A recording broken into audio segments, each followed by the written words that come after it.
Queridas y queridos lectores de Solo Sanborns, soy Paulina Vieites, estamos aquí en Charlas con Café en la FIL Guadalajara, esta fiesta de las letras en la que todos estamos felices y yo mucho más de recibir a mis amigas y amigos autores que vienen a platicarnos de sus títulos de novedad, de lo que han publicado recientemente, y le tenía yo muchísimas ganas a esta entrevista con Rodolfo Naró porque este libro, La letra alemana, me ha dolido, me ha sacudido, me ha encantado, me ha dado ciertos visos de esperanza, pero sobre todo la pluma de Rodolfo siempre me conmueve, me parece una de las voces que más me gusta leer y eso me encanta reconocerlo. Hay promesas que son imposibles de romper, incluso cuando todo parece perdido. Bienvenido, querido, a nuestras Charlas con Café. Gracias Paulina por esta conversación y gracias a Sanborns por el café, que está buenísimo. Ay, qué bueno. Hoy nos faltan nuestras tortuguitas o lenguas de gato o alguien que nos regale algo. ¿Quieres? ¿Eres de chocolate? ¿De chocolatito Sanborns? Sí, los pom-poms. Ay, ándale, unos pom-poms. A ver si nos consiguen unos pom-poms, muchachitos. Oye, querido, a ver, una de las cosas que pensé en toda esta lectura que hice de la letra alemana fue nuestra voluntad, nuestra vehemencia de siempre querer volver a la guerra. Creo que la guerra más revisada en la historia ha sido la Segunda Guerra Mundial. Hay muchísimo escrito de ello, hay muchísimo que se ha desentrañado. ¿Por qué la necesidad de Rodolfo de ir a esta época, de viajar hasta allá, de meterte en la piel de los personajes, pero sobre todo, queridas y queridos lectores, de elegir a niños que son siempre los más vulnerables y los más afectados para que fueran parte medular y protagonistas de esta historia? Es un tema inagotable, la Segunda Guerra Mundial, y yo lo veo, lo trato desde la perspectiva de unos niños, porque como bien dices, son los niños y las mujeres los primeros que padecen las guerras, ¿no? Los niños porque mueren de hambre y las mujeres porque las violan, ¿no? Que eso es lo peor, lo peor que le puede pasar a una mujer. Y fue un tema que me escogió a mí. Yo hace muchos años trabajé en una biografía de don Marcos Katz, el fundador del Museo Memoria y Tolerancia, junto con su esposa Adina, y después de trabajar con él en su biografía, todas esas notas que yo tuve y esa experiencia de estar cerca de él y de su familia, empezó a gestarse en mí este germen de la novela. La novela está dedicada a Selenikovic, una amiga mía también judía. También eso me encantó. Judía de ascendencia polaca, que toda su familia, de su abuela para atrás, todos perecieron en la guerra, ¿no? La conozco hace muchos años, hace como 30 años, y conversaba mucho con ella siempre sobre la Segunda Guerra Mundial. Entonces ella me ayudó mucho para entender el tema judío, la religión judía, y poder dar el tono de estos personajes. Me gusta muchísimo, querido Rodolfo, pensar en esa pureza de los niños, porque también es muy simbólica. Creo que hay un símbolo muy poderoso en esta novela que tiene que ver con la inocencia y la pureza atravesadas, pero también un poco atravesadas por la guerra, pero también un poco, y eso me maravilla, como de esa inconsciencia que hace que aún en lo peor, en lo más sórdido, haya una cierta luz, haya una cierta esperanza. No te podría decir, por supuesto, ni un juego, ni mucho menos, porque las condiciones son terribles, pero sí estos actos involuntarios de pureza y de nobleza que suceden entre los protagonistas, entre estos niños maravillosos, entre Clara y Daniel, y su palomilla, que tienen esto de candor, ¿no? Fue un reto enorme para mí también ponerme en la piel de estos niños. Imagínate escribir desde las emociones de una niña de 9, 10, 11 años, conforme va creciendo, conforme avanza la guerra, y de un niño que comienza la letra alemana con Daniel de 11 años y termina cuando tiene casi 15, ¿no?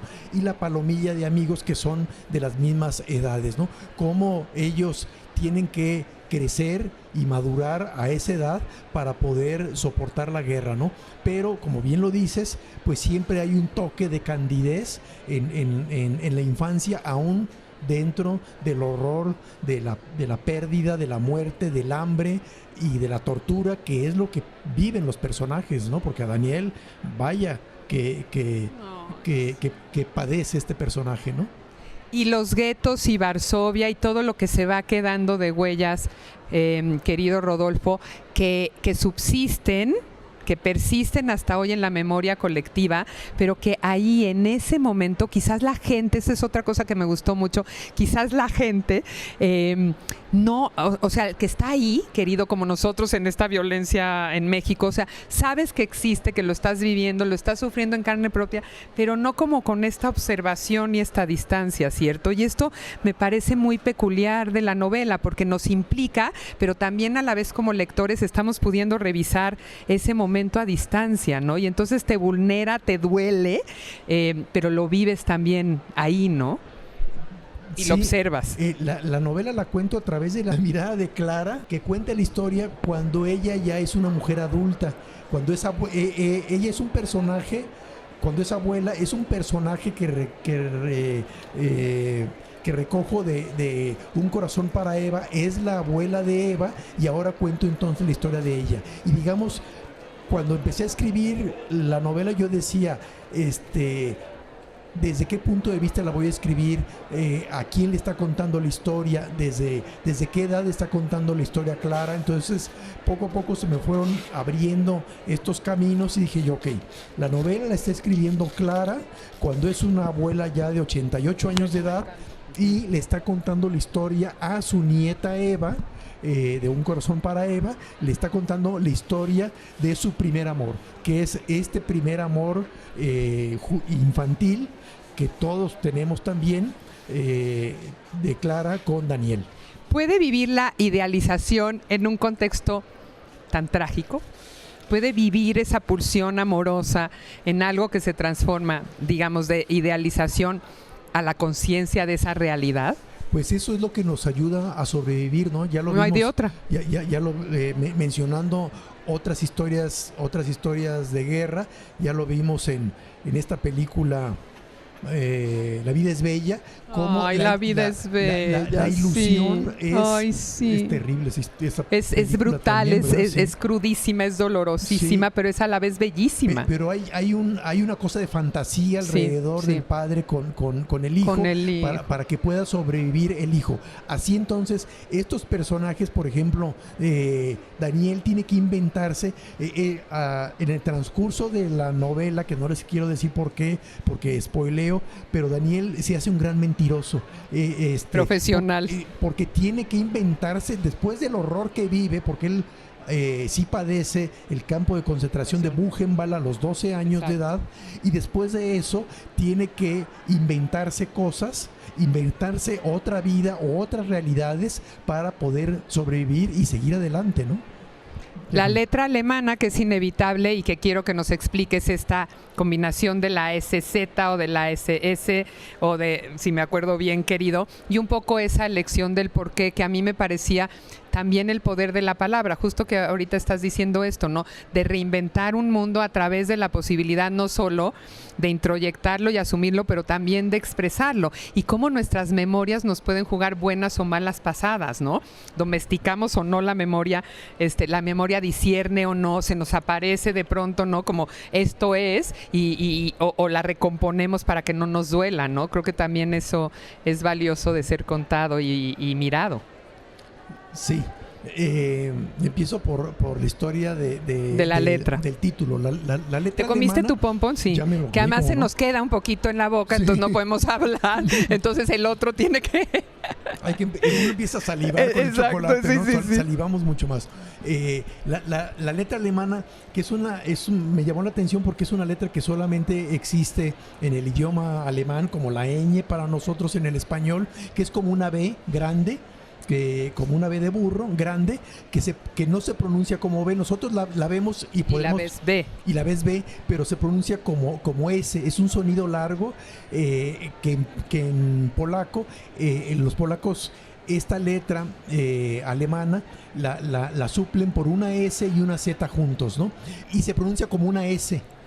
no como B, sino como una S, y rescato, resulta que el papá de Clara trabaja en una imprenta y ella se queda, con porque esa al letra. final pierden todo y ella se queda con el tipo de esa letra, ¿no? Sí, qué bonito con el tipo de es. plomo. Y a ver, ahí estás diciendo otro punto importantísimo que qué bueno que podemos tocar, queridas y queridos todos. Estas narraciones, es que me encanta esto, porque la ficción nos permite justo que experimentemos todo tipo de emociones. Estas narraciones duelen, pero también hay esta esperanza y estos asideros de dónde se agarra la gente cuando ha perdido todo, querido Rodolfo, ¿no? Y entonces ese despojo que es tan indigno, digamos, te hace consciente y te apegas a ciertas cosas que a lo mejor parecen tan elementales y tan simples y para ti son el mundo. Para esos niños eran el mundo. Sí, ya me acordé de la palabra alemana que quiere decir Großvater. Cuando vemos Großvater, que quiere decir abuelo, en alemán, cuando vemos Großvater, escrito en medio de la palabra está esa B. Exacto. Entonces a veces no sabemos cómo pronunciarlo, pero se pronuncia como ese, Gross o Vater, con ¿no? V, ¿no? Como si fuera una B. Como una B, sí. Una V, porque en alemán la V se pronuncia como B. Y quiere decir abuelo, esa es la palabra que quería decir, que la estaba confundiendo con el inglés, con grandfather, ¿no? Por eso es que se me cruzaron los cables.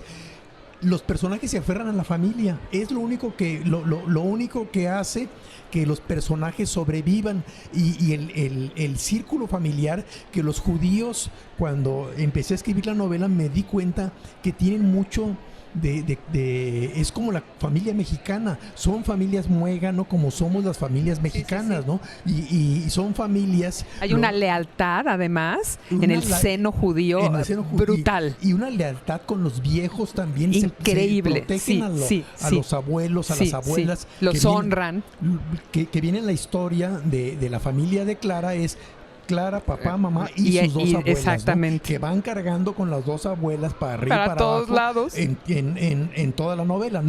Entonces esto es lo que hace al final que los personajes sobrevivan o que el ser humano sobreviva cuando nos aferramos a la familia. Oye, y aquí justo abrí en la página 240, en el capítulo 45, qué chistoso, Sobrevivir a la mentira, que está en el gueto de Varsovia, Daniel, en marzo de 1941, y justamente dice eso, ¿no? Perek Halper, abuelo de Daniel, le pidió una tarde mientras leían que le mostrara las palmas de las manos. Las miró con detenimiento y le dijo que el tacto podía ser el más puro o el más terrible de los 5 sentidos, que con sus manos podía matar o abrir un libro. Es que me hiciste llorar. Todo estaba en dominar el carácter. Le dijo también que en las manos se podía sentir la calidez de la vida o el sudor de la muerte. Daniel lo confirmó el día aquel que lo emboscaron y antes de caer al piso, al palpar la tierra agrietada, empuñó un arma con los nervios a flor de piel. Se me enchina la piel, a mí también. Ya ni me digas, por favor, porque me la pasé. Pero qué, es que además, a ver, es un gran poeta, Rodolfo.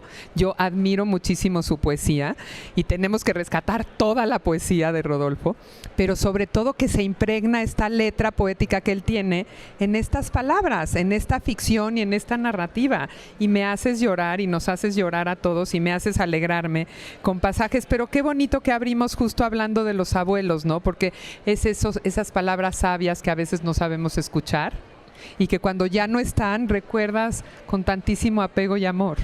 Y el abuelo de Daniel se llama Halper, Perek Halper, y Daniel dice que es el hombre más sabio del mundo, es el hombre más sabio que ha conocido, ¿no? Y si tú me preguntaras también qué te sientes más, poeta o narrador, porque llevo los dos géneros, además de literatura infantil, creo que sigo siendo poeta que escribe novelas y ves mucho recurso poético entonces Cañón. En todas mis novelas.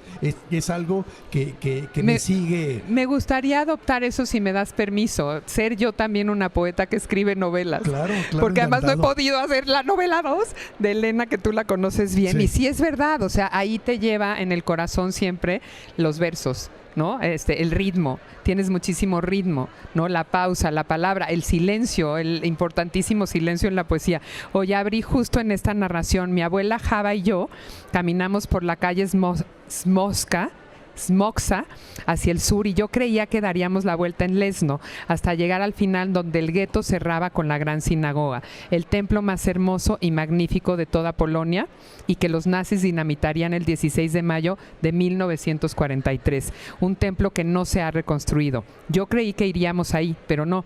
Seguimos caminando y caminando por calles estrechas, con gente que mendigaba y nos miraba con gran pesar. Esto me parece fundamental en el sentido de la fe.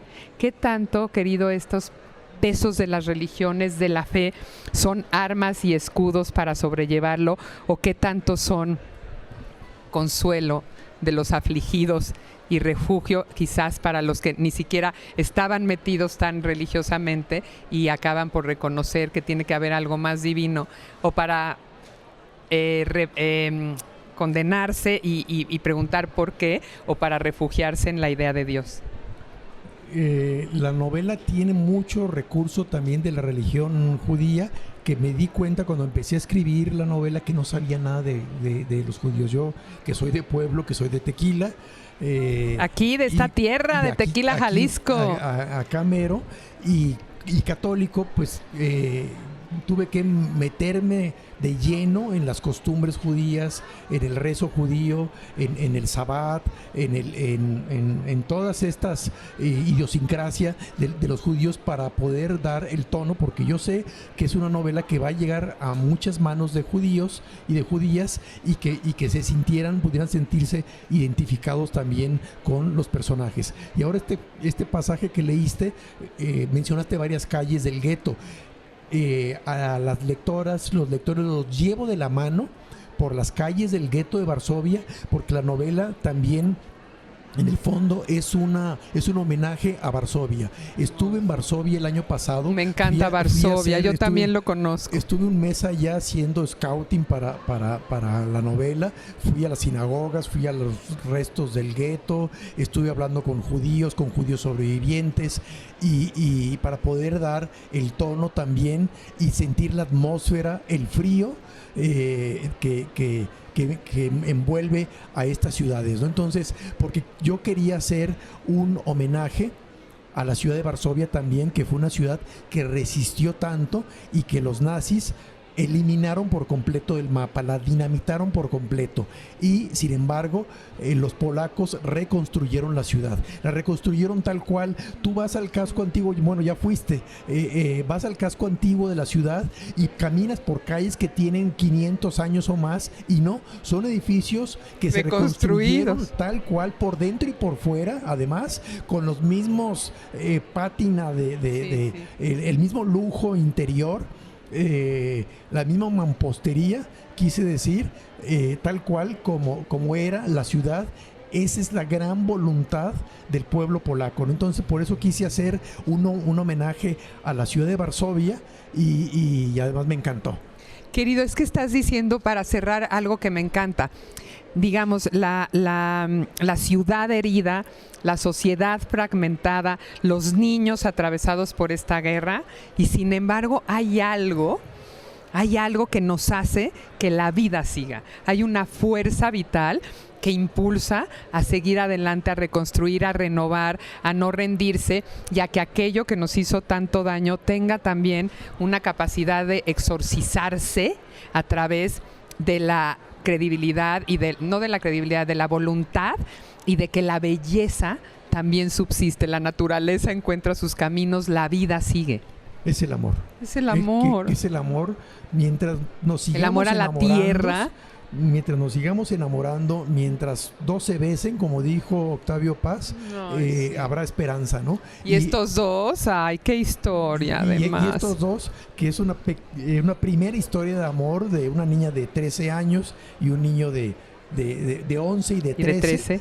Clara y Daniel. Que es esta resiliencia que tienen los personajes a través del amor, ¿no? A través de